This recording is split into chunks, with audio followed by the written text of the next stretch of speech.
The 860th edition of the MMA Gambling Podcast on the Sports Gambling Podcast Network is brought to you by Underdog. Get up to $1,000 deposit match when you sign up at UnderdogFantasy.com and you use promo code MMA SGPN.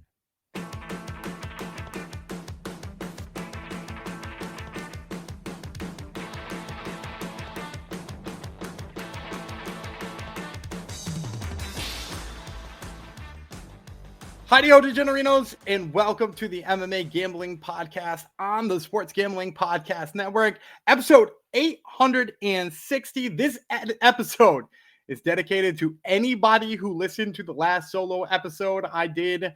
I want to start by laying down a quick apology. I just listened back to the feedback on that one, and it was pretty clear that it wasn't picking up my microphone right here. It's picking up the mic on my camera, so it sounded like I was underwater for 30 minutes. So if you hung with me through that one, you're going to love this one a lot more. Now, that was the PFL MENA 135-pound episode. We got a 170-pound episode that came out on Sunday.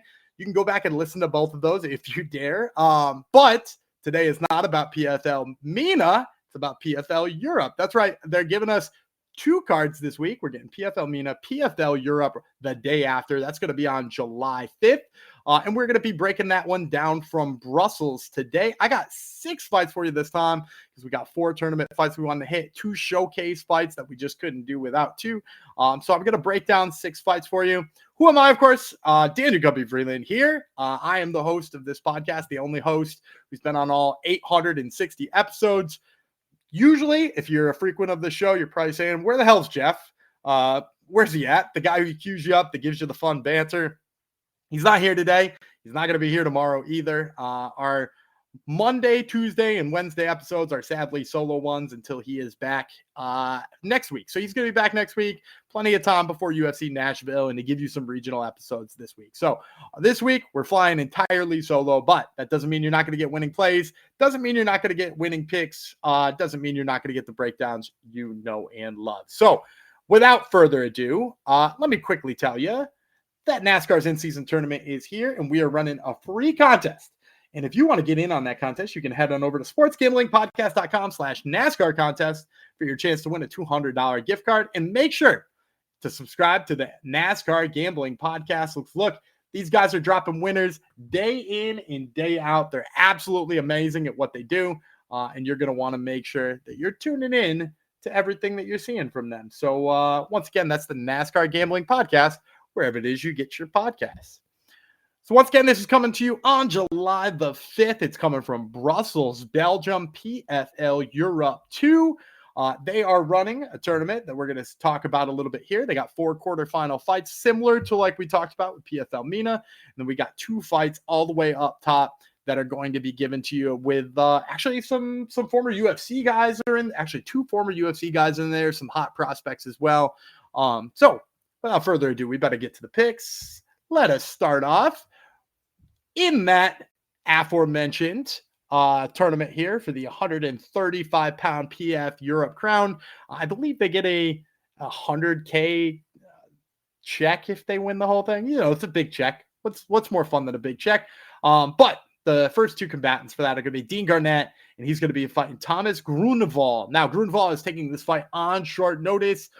This was originally Alexander Luster was supposed to be in this fight, but he backed out. Grönvall is the fill-in. So let's give you the breakdown first. No odds for any of these fights at the current moment. Mostly those will drop on, all your major books and whatnot as we get a little bit closer to fight time. You'll see those probably Wednesday, Thursday, or something of that nature. So let us start with talking about Grönvall. His nickname's the Tank Engine. 12-8-1. He's got 1 knockout, 6 submissions. He has been knocked out once. As I mentioned before, this fight is being taken on short notice. He's 0-1 in the PFL, 0-2 over his last 3, or over his last 2 rather, 1-3 over his last 4, 2-4 over his last 6. He was 0-1 in Bellator as well, and he made his debut in 2012. Garnett, 12-3. 1 draw. He's got 3 knockouts, 5 submissions. He has been knocked out once and submitted twice. 0-1 in PFL. He is 4-1 in his last 5. He won, he lost by TKO in his last fight. He was a regional champion. 0-1 in Bellator, former 145-pounder. and he made his debut in 2010. So this one's an easy one. It's Garnett all day. He's probably going to come in here, if I had to guess, like a negative 500 favorite. This one's not going to look terribly close, according to the books. And the big reason for me is we've seen Garnett in there against high-level competition. I mentioned he's coming off a loss. That's to the McGrizzla, which you guys know, Lewis McGrillen Evans, who has been, one of the better things to come out of PFL Europe, outside of, the real big names we're talking about. But, like, he fought him in the last fight. He actually dropped him once, which looked really good. He was able to wrestle with him in some really good positions. Like, Garnett looks like he is probably like a semi-decent prospect, or would be if he wasn't 36 years old. He's kind of up there in age. He's 5 years older than Grönvall. But, he dropped the McGrizzla. He wrestled with him a little bit and ultimately couldn't pull that one out. But he's going to be way faster than Grönvall here. And the big problem for me with Grönvall is just like a complete and utter lack of defense. Like, this is a guy, look, he's got submission skills. There's no doubt about that. Like, if he can get you down and he can stay on top of you, and he's good at staying on top of you. Like, he actually fought Kieran Clark in a recent fight.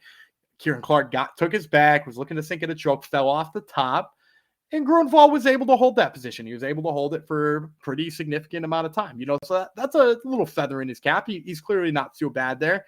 But the problem is that in the meantime, he doesn't defend takedowns. His hands are so far away from his face. He's willing to slug a little bit on the feet, but his hands never go back to his chin in protection. And he's going to be fighting Garnett, a guy who dropped a fighter that's, just recently won the tournament. He's faster than everybody. He hits harder than everybody. And he went in there and was the harder hitter and dropped him. So if Grönvall comes in with that same thing he usually does, where his arms are way out near his shoulders and he's leaning forward with his chin and isn't afraid to get hit, well, I got some news for you. He's going to get hit, and he's going to get hit bad. And I think that's going to be a win for Garnett. So again, I think Garnett's probably going to come out here at like a negative 500 kind of number, which isn't necessarily the most pretty thing. This isn't the thing you're hoping for and pining for necessarily. But at the end of the day, it's good enough, and he will most likely it'll most likely work in your parlays. If you don't like that number, you don't want to work it in your parlays, find someplace with a prop on the KO, because that's probably what's going down here. All right, let's get you the second fight here at bantamweight as part of the bantamweight tournament, and that's Julien Pierre Lopez versus Jan Ciepłowski. Again, always rag on Jeff for the names, but here we are. Having trouble ourselves. So let's start with Lopez. His nickname is Boyka. He is 7-4-1 in his pro career with 2 knockouts, 3 submissions. He has been knocked out once and submitted 3 times, so he owes us some rounds, as Jeff likes to say. 1-1 in the PFL, 2-1 over his last 3, 3-3 over his last 6. He did take a submission loss in his last fight. He's fought 155 pounds, and he made his debut in 2014. Ciepłowski is 8-0 in his pro career. He's making his PFL debut. He's 10 years younger than Lopez. That's right, 10 years younger than Lopez. He's got 1 knockout, 2 submissions to his own name. So I'm going to go big favorite here again. As you can see, maybe by the records, even if you're just a Tapology capper or you're a guy who doesn't put a lot of time into film or effort, you can look at this. 8-0 Polish prospect, 10 years younger than Lopez. You got the French guy coming in with, barely a better than 500 record. Ciepłowski is going to be the one who's the big favorite here. My guess is not even as big as Garnett, though, because Garnett, was already like maybe one of the favorites to win the tournament, and he's fighting a replacement. Ciepłowski, though, is, everything that we want in a prospect. He's got, pretty solid jiu-jitsu. I will say my concern with him as a prospect, and granted, he's only 25 years old, so he's got time to mature. He's a bit frantic. Like he moves and jerks a lot. Like he wants to feint, but it's almost like he's spending too much of his energy trying to do that. He can be a little tentative from time to time, but like I think most of that is him trying to draw out other people's strikes. He's got really quick hands, throws the kicks. He throws them to all 3 levels. So you're going to see them to the calf. You're going to see him to the midsection. You're going to see him kick up high. And then on top of that too, as I mentioned, his grappling's pretty good. And it's not just the jiu-jitsu once he gets you down, but there's clearly some sort of judo background. I don't know if he started training judo as a kid or something like that, but there's like hip toss, trip kind of stuff. And you can see there's like a clear basis in judo there. And for Lopez, just not good at returning fire. He's not good at when somebody clips him getting in there. And he really wants to I think he himself really wants to wrestle. He really wants to close the distance. He really wants to be in close. I don't think he likes getting hit. And, when he does throw too, on top of that, like his hands go out, they don't return to his face, similar to what we're talking about with Grönvall, except for Grönvall's start away from his face, whereas Lopez start near his face, but they don't always return there. They return down and low to his chest. So like the striking is probably problematic, especially when fighting a guy with kicks like Ciepłowski. And then on top of that too, like he wants to be in grappling range. And it strikes me that I don't think he's going to be able to grapple Ciepłowski. In fact, if he enters into the clinch and he tries to get in on those legs, or he tries to get in on those hips, or, whatever it is he might do to try to, make this a little bit harder on Ciepłowski, I think the big problem here in that part of the fight is that the judo background of Ciepłowski is just going to hip toss Lopez. And then Lopez is going to be fighting off of his back. And if Lopez fights this fight off of his back, I think there's a really low chance of him winning it. So let's go with Ciepłowski. If I didn't mention before, my prediction on the odds here, probably like negative 350. Okay. So not quite as big as you're going to see on Garnett, but it's going to be pretty high. Now it takes you through 2 fights. So let's take a quick break and let me tell you about MyBookie. We're brought to you by MyBookie.ag. MyBookie is your place to bet on every sport, including the MLB, NBA, WNBA, golf, and of course, football futures. And as we've been talking about MMA, they've always got the best MMA lines in the world out there. They're out the quickest, they're out the earliest, and I absolutely love that about MyBookie. Now, MyBookie accepts customers from a ton of locations, easy deposit, lightning fast payouts using crypto, and as I mentioned, tons of MMA odds. So head on over to MyBookie.ag, use promo code MMA SGPN for a 100% deposit match of up to $1,000. Terms and conditions apply. That's MyBookie.ag, promo code MMA SGPN. Now it's time to tell you about the Circa Million and Circa Survivor. Think you know ball? Then you have to enter Circa's football contest with $21 million in guaranteed prizes. There's no rake, so if entries go above the guarantee, all extra money will go to the prize pool. Circa Million, you pick 5 teams against the spread each week, or go for the ultimate sweat in Circa Survivor. There's even the Circa Grandissimo, a $100,000 Survivor contest. You must register in person at a Circa sportsbook in Nevada, but that's a great excuse to book a trip to Las Vegas. And then you can sign up in Nevada, but then play from anywhere with the help of SGPN's official proxy. Go to footballcontest.com. That's footballcontest.com. And use promo code SGP to get $50 off your proxy fees. All right, 2 fights down in this bantamweight, not welterweight division, bantamweight division. So we talked about Garnett.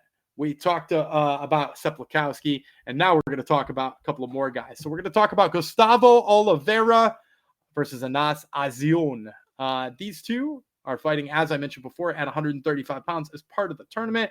We'll get started with Azizoun first. He's the Rainmaker, 5-1 in his pro career. He's got 2 knockouts, 1 submission. He has been knocked out once. He is making his PFL debut. He did get TKO'd in his last fight. He used to fight at 145 pounds. He's 2 years younger, has a 4 inches of height advantage. Oliveira's nickname is Heart. He's 10-2 with 6 knockouts, 3 submissions. He himself has never been finished. Super durable. He's also making his PFL debut, 2-0 in his last 2 fights, 4-2 in his last 6. Both of those recent wins were TKOs. His last loss came in July of 2022. He has had about a year off before this fight. 0-1 in Muay Thai, 1-1 in combat karate. So with this one here, I'm going to take Gustavo Oliveira. I actually, when I was originally breaking down this fight, I kind of liked Azizoun. And depending on what sort of prices you're going to get them at, like maybe consider Azizoun again. Like if he comes in as a huge underdog, like this fight is pretty close. I was a little wishy-washy on this one, and I'm not typically all that wishy-washy on regional fights. But Azizoun, really long arms. My big problem with his defense is he's so long and used to being the way longer fighter that he's gotten into this really terrible habit of leaning. And, if you've heard me break down fights before, there's almost nothing that is more of an imminent death sentence for regional level fighters who are tall and lanky than being a guy who leans away from strikes. It typically gets you caught. Somebody learns how to close the distance better. It's not fundamentally sound in the way that you lean. And so like we're seeing quite a bit out of that. Now, he is pretty damn dangerous. He's got some really nice step in knees. He himself, when he's letting go moving forward, is tough as hell. You don't want Azizoun moving forward on you because, like I said, then when you change the rhythm, he's going to step in with the knee. He also unloads combinations as soon as he can get your back to the cage. However, my big problem with him in this fight is I think he's slower than Oliveira. Oliveira, very, very, very fast. Now, I don't always love, and this is why I was wishy-washy on this fight, I don't always love the fact that this dude loves to spin. This is a guy who would love nothing more than to have spinning back kicks to the rib cage, spinning back kicks to the liver, a spinning heel kick to the head. Like this guy loves this stuff. But when he decides to just kickbox, I think he's infinitely faster than Azizoun, and he moves forward quite a bit, which I think takes away Azizoun's best weapon. Azizoun, I think, again, he's really great if he can back you up against the cage. I just don't think you're going to see that Oliveira. Oliveira does not like moving backwards. And then on top of that, too, Oliveira's got some jiu-jitsu in there. Like, it's clear the Portuguese fighter knows how to take things to the ground and work that way. Azizoun, big, tall, lanky guy, kind of leaning all the time. Like, that might be there. I don't know that that's necessarily where Oliveira's going to go because, as I mentioned before, he's a guy who really likes takedowns. He's a guy, or kickboxing, really likes spinning, really likes looking flashy. So, like, that might be his best advantage, and he might not use it, which, again, is sort of why I'm a little wishy-washy on this fight. Honestly, I think we're going to see Oliveira come in as a favorite. My guess is like the -165, -170 range, which means you're only going to get like +140 on his Azizoun, which is why I'm on Oliveira here. I don't think the juice is worth the squeeze on that one. If you were to tell me Azizoun came in here at +300, +350, people were really doubting him. Maybe the 5-1 record scares the books a little bit like that, or maybe his most recent fight scares the books a little bit. Fine, then maybe you could do a lot worse than your pizza money on Azizoun. But for my money, if this does come in, especially south of $2, I think Gustavo Oliveira is the play all day. All right. Let's get you to the last bantamweight fight here. And that is going to be between Mahio Campanella versus Matiss Zaharovs. They are, as I mentioned before, they are a pair of bantamweights. That's all we've been talking about so far on this episode. So let's start with Campanella, 7-1 in his pro career, 1 knockout, 4 submissions. He has been submitted once on his, has been submitted once. He is 1-0 in PFL, 4-0 in his last 4 fights. All of those fights coming by finish. He last lost in March of 23. He is a regional champ. He used to fight up at 145 pounds. He's got 2 inches of height, and he's 2 years younger than Zaharovs. Zaharovs, 7-3. He's got 5 knockouts out of those 7 wins and 2 submissions. So this guy owes us some rounds, although he himself has never been finished. He 1-1 in PFL, 3-1 over his last 4, 3-3 over his last 6, though. He did win by submission in his last fight. He used to fight at 125 pounds and 145 pounds. So this one's interesting for me. I'm going to say pick him on this one because I'm having a tough time deciding who's going to be the favorite. On one hand, we got Zaharovs, Russian-sounding last name, despite the fact he's fighting out of Ireland. That does seem to sway the books, as we've talked about time and time again. If this guy sounds like he's, a Russian kickboxer or something, like that's, instantly one of the things that they weigh. The record is better than on Campanella, though. Campanella is, 7-1 versus 7-3, so that's going to swing things in his favor a little. We have seen Zaharovs and Brave, though, so he's got some high-level competition. So I'm going to say pick him. I just think the resumes of these guys kind of even out. And I'm going to go with Campanella. And in fact, this might be one of my favorite plays on this card, especially if we can get him down close to even money. The Zaharovs, look, he's got decent wrestling. He's got the OV in his name, right? Obviously he's got decent wrestling. But when he fought, he also fought the McGrizzla. We get another McGrizzla sighting in here. He also fought the McGrizzla. And when he fought the McGrizzla, he had a lot of trouble with the speed and the sharpness. And again, fair play to him. That's a tough opponent. But I find Zaharovs to be a very average striker and better wrestler. But again, his instinct seems to be to strike more often than it is to wrestle. And I think that's a problem here. Maybe has to do with his training in Ireland or whatever it might be. But yeah, I just think I think he tends to decide to strike way too much. And then on the other side too, Campanella is a really sharp wrestler. In fact, I think he's probably a better wrestler than Zaharovs. He does a really good job of when he gets to your hips, he cuts angles. So a lot of times you'll see a guy who shoots takedowns, he gets to your hips, he just keeps pushing through and pushing through and pushing through and pushing through, and eventually gets a takedown to get you up against the cage and finishes it there. That's not the worst thing in the world, right? Like, as long as you get the takedown, I guess you're in a good spot. But what Campanella does is he gets a hold of your legs and he cuts the angle to the side so that your opponent can't keep his feet anymore and he just falls down. That does two things. First of all, it gets the takedown to the center of the cage where somebody can't wall walk up. And the other thing that it does that I really like about it is it's quicker and it's less energy. So both of those things working for Campanella. He's way faster than Zaharovs, particularly on the feet. Love the way he rips the legs. I think if he does that early in the fight, Zaharovs is going to have a tough time getting takedowns. He did have a little bit of issue when somebody was like pushing into him and bringing big energy and big pressure. I don't think Zaharovs is that type of fighter, but it's worth mentioning that he did have a little bit of an issue with it. But at the end of the day, I think the sharp kicks of Campanella mixed with the fact that I think he's a better, more efficient kind of wrestler than Zaharovs, I think it's going to get us there. So give me Mahio Campanella. Now, we are going to get to the 2 feature fights. Don't get me wrong. We're not just doing tournament fights here. So let me get to those just after I tell you about Underdog Fantasy. Underdog's Best Ball Mania is happening all summer long and giving away $15 million in prizes, including $2 million to first place. No waiver wire. No arguments about trades. Best Ball is the best place to play fantasy football. Underdog is also a great place to play Pick'em. They've got Pick'em for every sport imaginable. You cannot believe how many they got.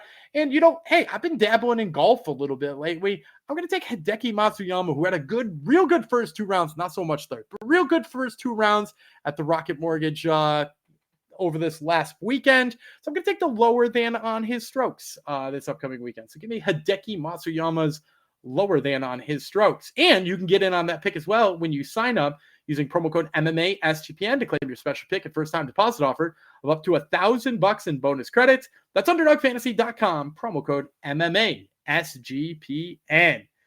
And you've heard us talk about Rhythm on here before, and they just dropped a game-changing feature called Power Trends. These are AI-detected patterns where Rhythm's model has consistently won and has a high return on investment. Think a strikeout prop that wins 59% of the time when the line and win probability hit a certain range. Power Trends are updated daily and are exclusive to Rhythm. No touts, no noise, just clean data-backed bets. Download the Rhythm app, check out Power Trends, and start betting smarter. You know we will be. I was ragging on the Brave starters recently, talking to Jeff about it on this very show.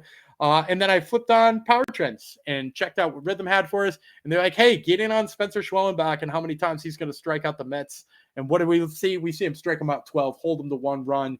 It's like they knew even before I knew. And I'm supposed to be the guy who's got lots of faith in the Braves. So make sure you're not slipping by going to Rhythm. And you can get a 7-day free trial of that by going to sportsgamblingpodcast.com/rhythm. That's sportsgamblingpodcast.com/RITHMM. All right, as I said, we got 2 more fights we're going to get to you here. First one, we're going to talk about former UFC veteran Taylor Lapilus versus Ali Taleb. If somebody wants to tell me why this isn't just in the 135-pound tournament, I'd love to know. One of them fights out of Sweden. One of them fights out of France. They happen to be at 135 pounds. But yeah, here we are in a featured fight that has nothing to do with it. So let's talk about it anyway. We'll start with Lapilus. Lapilus is double impact. He's 21-4. He's got 4 knockouts, 6 submissions. He himself has never been finished in his 25-fight career. This is going to be his PFL debut. 2-0 in his last 2, 8-1 in his last 9. He was 6-2 in the UFC before departing due to contract issues. He's a multiple regional championships on his mantle. He's a former 145-pounder. He made his debut in 2012, and he's got 4 inches of height over Taleb. Taleb is 12-1, 7 knockouts, 3 submissions. He himself has also never been finished. He's 5-1 in PFL. He was the 2024 PFL MENA champion.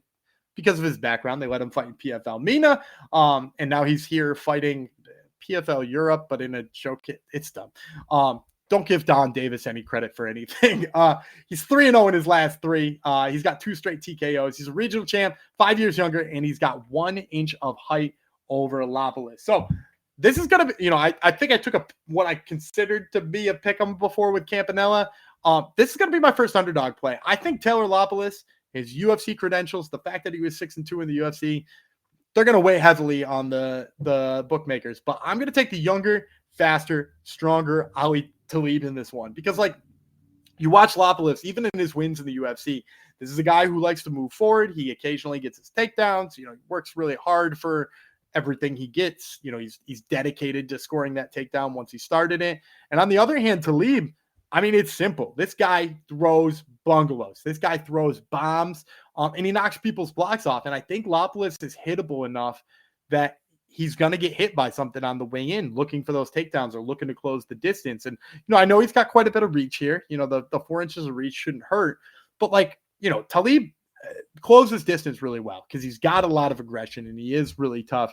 And also, we've seen, that he's so physically strong that even when somebody gets in on a takedown on him, they're not really having all that much success here. So I'm going to take Ali Taleb. I do think this line will be close. Taleb being the PFL MENA champion, I think will mean something, not enough to overcome the 8-fight career in the UFC for Taylor Lapilus.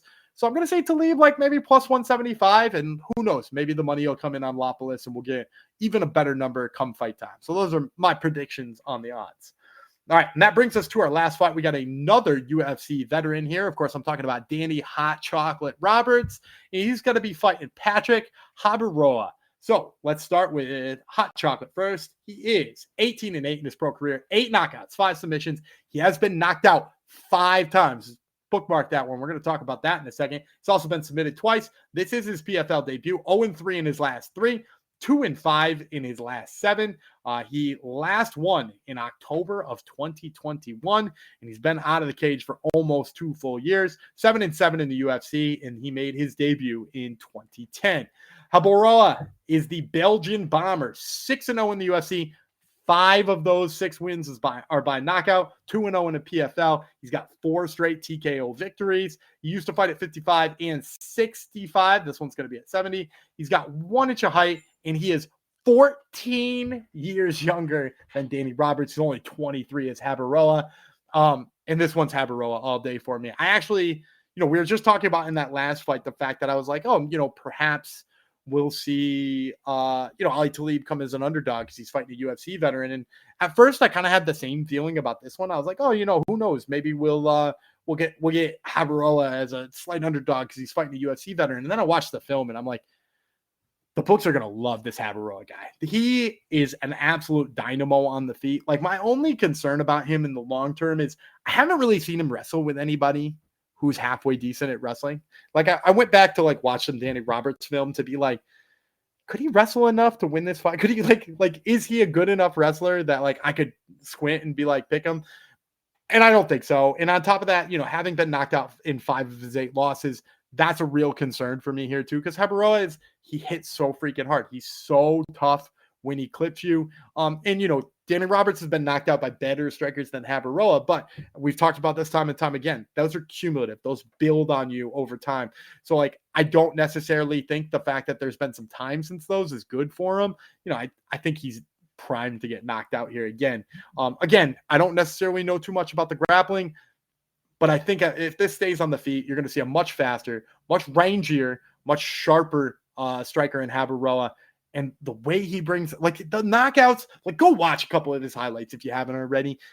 The knockouts are devastating. They are, he doesn't just hit you a little bit. He gives them the Jack Hermanson treatment. No offense to Jack Hermanson. I'm glad he stood up after all of that. But yeah, Habirora, he's the pick here. My guess though, maybe let's pray that the UFC background of Hot Chocolate pulls that number down a little bit. We'll say negative 175 on Habirora. So let me recap those fights for you real quick, and then I got 3 quick lightning round picks for you. So we're going to Habirora, Taleb, Campanella, Oliveira, Ciepłowski, and Garnett. Now, lightning round, this is the one where I don't give you very much background on the fights, but I am going to give you 3 additional picks. I like Salvatore Liga. Salvatore Liga, real tough, 5-0, hasn't gotten a lot of chances. He's going to be fighting Gaetano Perello, who fought in the UFC. Might be able to get a good number on him there. I like Chiquina Noso Pedro. Guy's super strong and has fought at some really high level, including some fights in Brave. And then Ibragimov, name kind of says it all. Fighter out of Britain. But he's really tough, and we've seen him fight some really good fights. So that's Noso Pedro, Ibragimov, and Liga as our lightning round plays. And that's going to do it for our PFL Europe show. We hope you guys enjoyed. The sound quality was a little bit better in this one. You can check out all information about PFL, but also betting on anything at sportsgamblingpodcast.com. I'm dropping articles there every single day, underdog fantasy, NRFIs, best bets, all kinds of things. So make sure you check out my writing and Jeff Fox writing over there, the usual co-host. He is out today, but remember to check out his Substack, moneymma.substack.com. Cool contests over there, information about fighter payouts and whatnot.